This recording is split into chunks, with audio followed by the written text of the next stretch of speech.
Okay,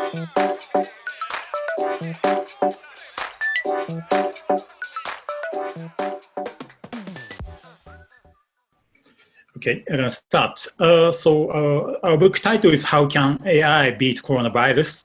And thank you very much for your time. So this time as a preparation, I talked with as many Taiwanese as possible.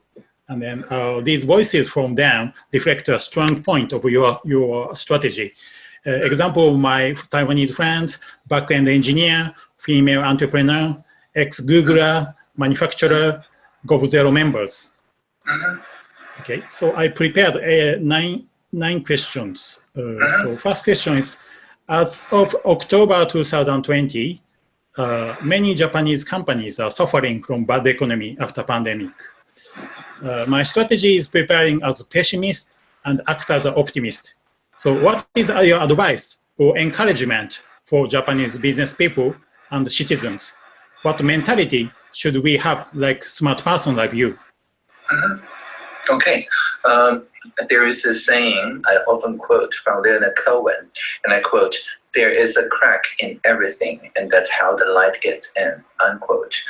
The idea is that on a common issue like COVID, it both, of course, separates people because of social distancing and so on, but it also connects people like never before. Like previously, before the coronavirus pandemic, we would probably not be having this conversation, and this book probably would not be published because the idea around AI before the coronavirus is definitely not specializing in the humanitarian part of AI. People think about transhumanism and people spend a lot of time on vanity project. I say this without judgment, but by making people look like better than other people and so on. And nowadays, these aesthetics are no longer the norm.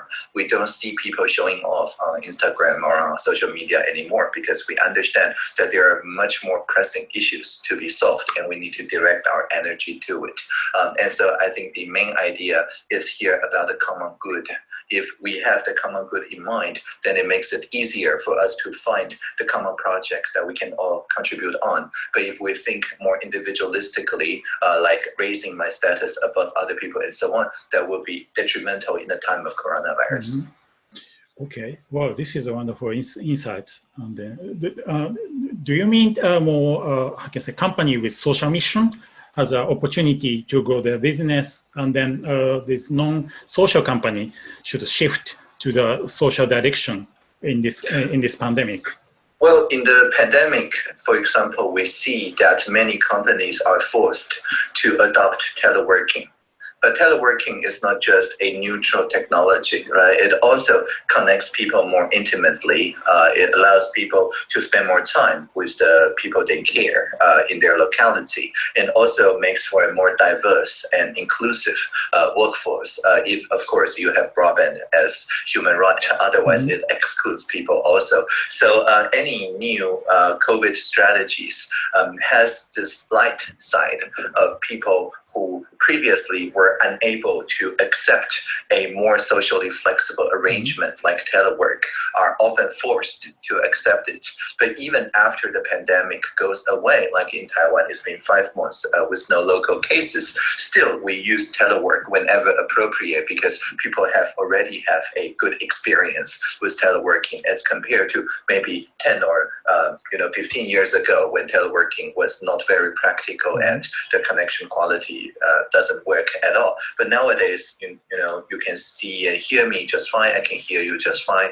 And this makes teleworking a modern reality. So it doesn't have to be social purpose, but we do have to evaluate the social or more pro-social consequences of the ways that we have changed in working together. And organizational changes are also a kind of technology, right? Teleworking is a social innovation. Okay, great.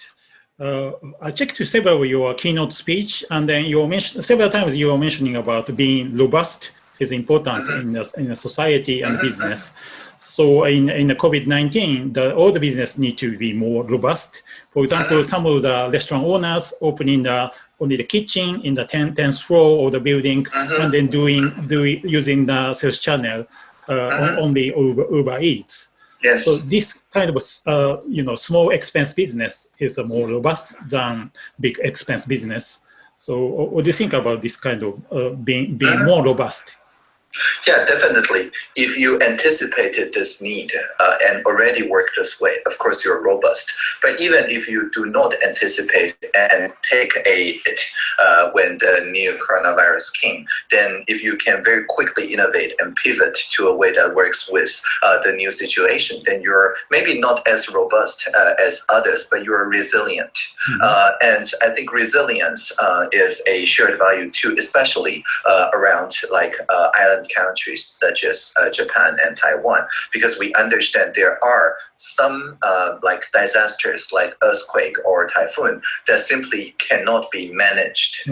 Management doesn't work as a term against such a natural disaster, but we can be resilient in the sense of not only minimizing the damage, but also goes around the post-tsunami, the post-earthquake situations as a whole society. So while robust is more about a single individual or organization, I think resilience is part of the culture as the entire society. These two work very closely together.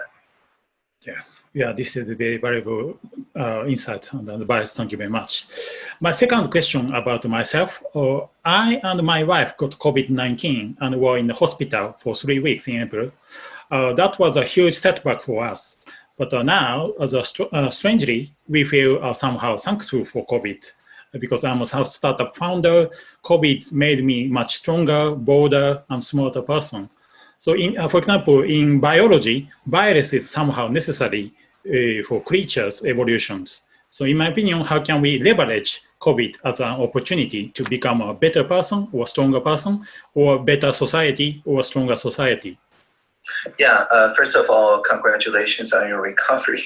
And also, I think COVID shows that it is actually possible to live in a way that is sustainable. In many places where there's a lot of air pollution, a lot of water pollution, and so on, because of COVID, people have seen a clear sky for the first time. People have seen the clean water for the first time, because those structural issues around the environment were simply neglected, and especially for younger people, maybe for their entire life, they have seen the water and the air and the environment as a kind of damaged vision. But with the COVID comes the opportunity to see the natural habitat again as lively as it is. You can't unsee it, you can't go back, right? Once people understand that it is actually possible through teleworking and through actually Uber Eats, as you mentioned, it is possible to reduce our overall footprint on the environment, live much more sustainably.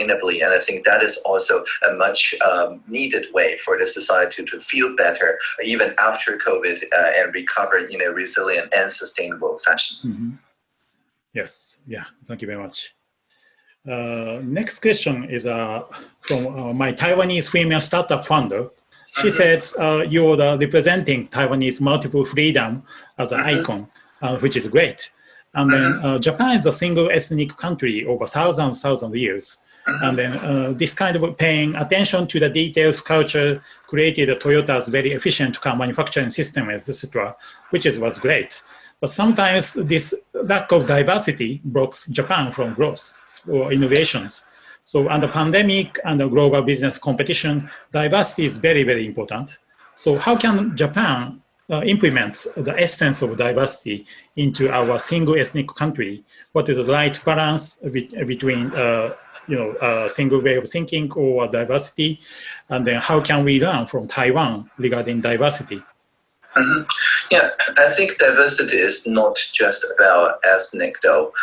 In Taiwan, of course, our ethnic composition is fairly uniform, but our cultural composition is very diverse, right?